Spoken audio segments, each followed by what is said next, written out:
Hi, I'm Ethan Harris, Stony Brook School class of 1971, and today I have the great honor and privilege of talking with Dr Resien, the head of school of Stony Brook. Dick, you're about to end your first year as the head of school here on an interim basis, and pleasure to have you here, and it's a great treat to do this before you move back to California. I assume that's what you're going to be doing. That's what we're going to be doing. Yeah. For those who are watching who may not be familiar with Dr Resien, could you give a quick introduction to yourself and where you come from and how you got here?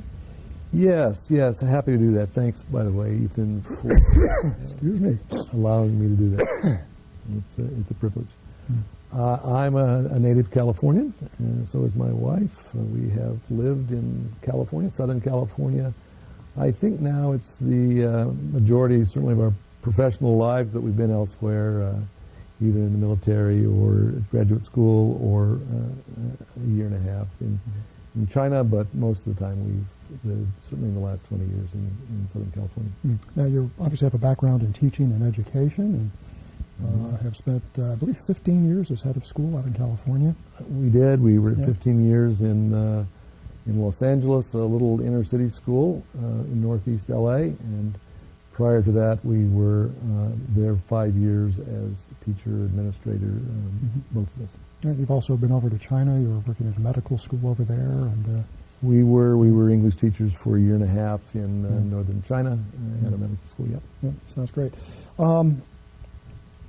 You're a published author. I think you've published about half a dozen books, something like that. That's true. And Bruce Lockerbie, who is very familiar to the Stony Brook community, you and he are friends from quite some number of years. Bruce once said that you are among the most highly respected Christian schoolmen he knows. And that was enough of an introduction to persuade me that you'd be a good fit to work here at the school for the intervening year. So. Well, thank you. Bruce was very generous indeed. Yeah. Of course, no biography would complete without mentioning Florence, your wife, who had the fortitude to come all the way to Stony Brook with you, and on an adventure like this. Probably not something you'd thought of doing or planning. It just sort of fell in place and happened. That's right. I think it was maybe the evidence that it was of the Lord. It kind of just fell into our laps, and I think our answer to the question was, why not? So, Well, we're glad you came. Thank you. You must have known something about Stony Brook before you came here. Were you familiar with the school at all? Well, familiar maybe is the operative word there. We knew something about it. I think anybody in Christian education, by and large, knows the name Stony Brook, certainly through the writings of Frank Gabeline, but also it has a reputation that's well known amongst Christian educators across the country. So you were invited by the board to come in and take over in the period of time while they were searching for a new head of school. Right. What was it like when you first came here? Well, I must say we jumped right into the middle of things. I arrived in June and started to work immediately, and found this to be what has been confirmed in our year here, a very, very active, busy place. There's a summer program going, and it wasn't long before we were into teacher orientation and immediately into school. So we had little time really to think very much about it before we got into it. Was it what you expected? Well, you know, Ethan, that's a great question. Even though I was familiar with the name Stony Brook, I really knew very, very little about its inner workings, except from what I knew from Bruce and one or two alums of the school. So I didn't have much really to go by here. I didn't know much about how the school actually worked, but that's been my experience in this year. Yeah. Has your, obviously having been deeply immersed in the school for a year now, your view, obviously, the school has become a little more crisp and you have a much deeper understanding of it. Is it different than perhaps you might have thought it was going to be? I think maybe it was, Ethan. I think maybe it was. What I have found here, and I've said this to almost everybody who's asked me, that the great virtue of this school is its people. There's a remarkably competent, caring faculty and staff that I've never seen the like. So, in my experience, at least. What impresses you about the faculty? Well, there are two things. One is that they're, on the whole, very bright, very competent teachers. But I think maybe even more impressive than that is the way in which they've formed here, out of Christian love, tremendously charming, winsome community, Christian community. I think anybody would certainly be proud and to be part of this community. It really is remarkable. How is that community reflected? How does it happen? You mean how do you see that Yeah, reflected? Well, our introduction to it was that the day, the day our pod arrived with all of our furniture in it, without my really asking anybody. I think somebody obviously asked somebody, but without my asking anybody, I think there were 12 or 15 people that had unloaded my pod, and they did it in about 40 minutes. But that I think is consistent throughout the year. Anybody who needs help gets it, whether it's with babysitting or covering somebody else's classes or unloading your pod. There are people here that jump right in like a Christian community should. Yeah. What about the kids? You've gotten to know a lot of the kids over the year.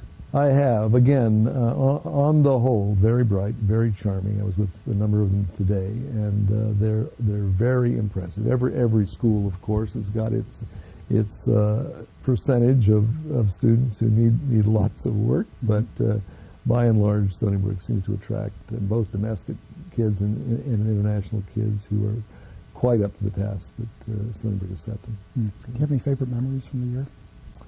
Well, I would be not telling the truth if I didn't say the hurricane and the blizzard were a couple of them. What was the hurricane like?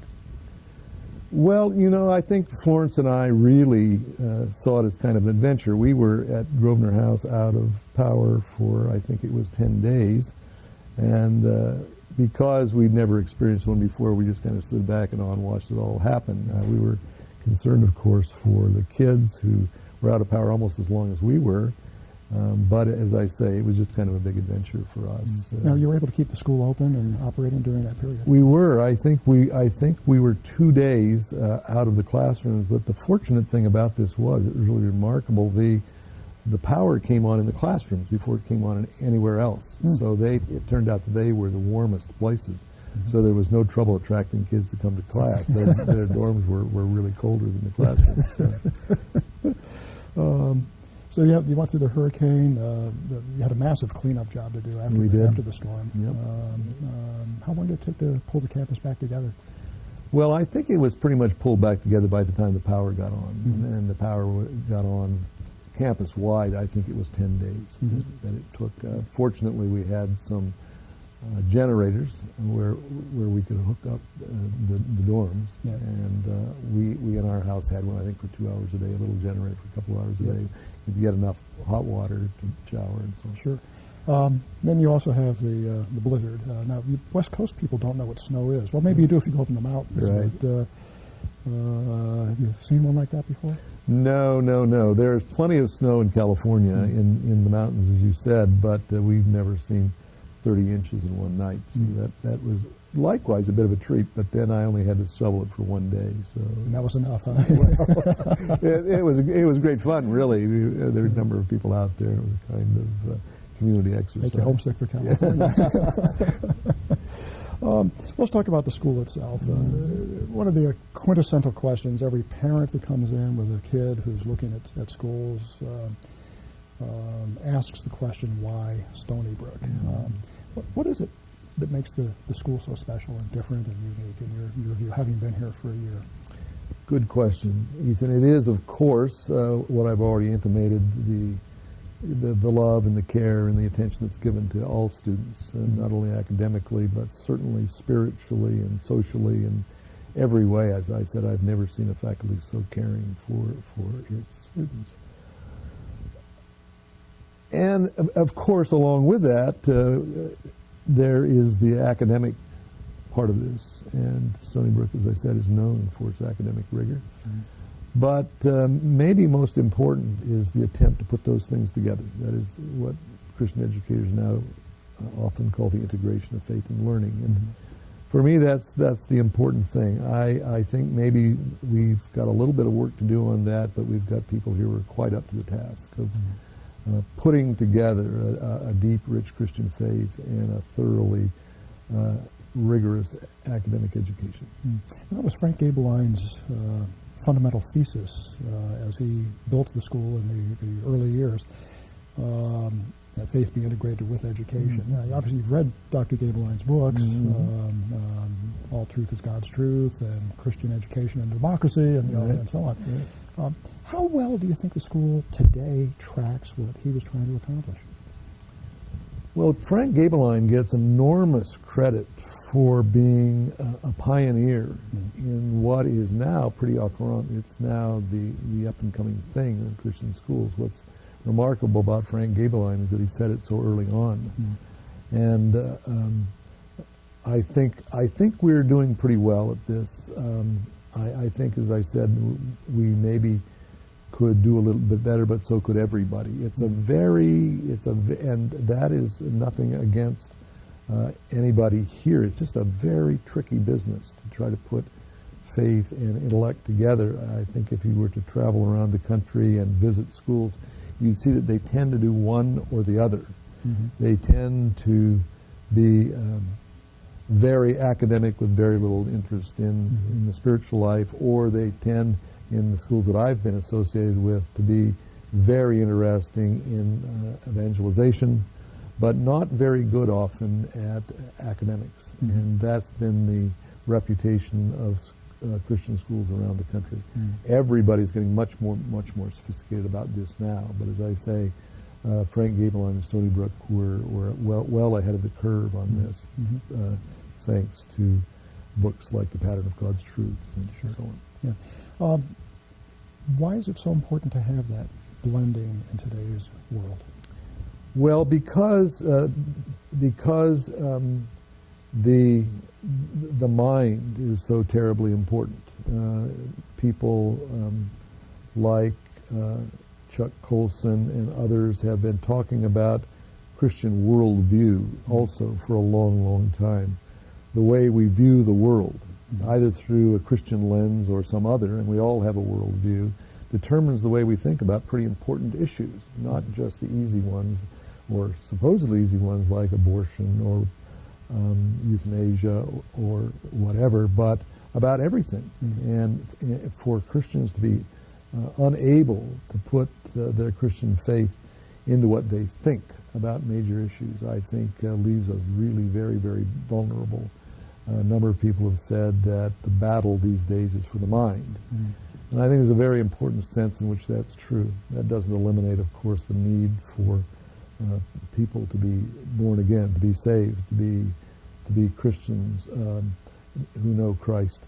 But we, especially evangelicals, have for almost a century, in most places, not paid enough attention, I think, to what we think about things. We're good at what we believe. We're good at love. We're good often at behavior. We're not very good sometimes at thinking Christianly, as Harry T. Myers put it. How, do you see this taking root with the kids?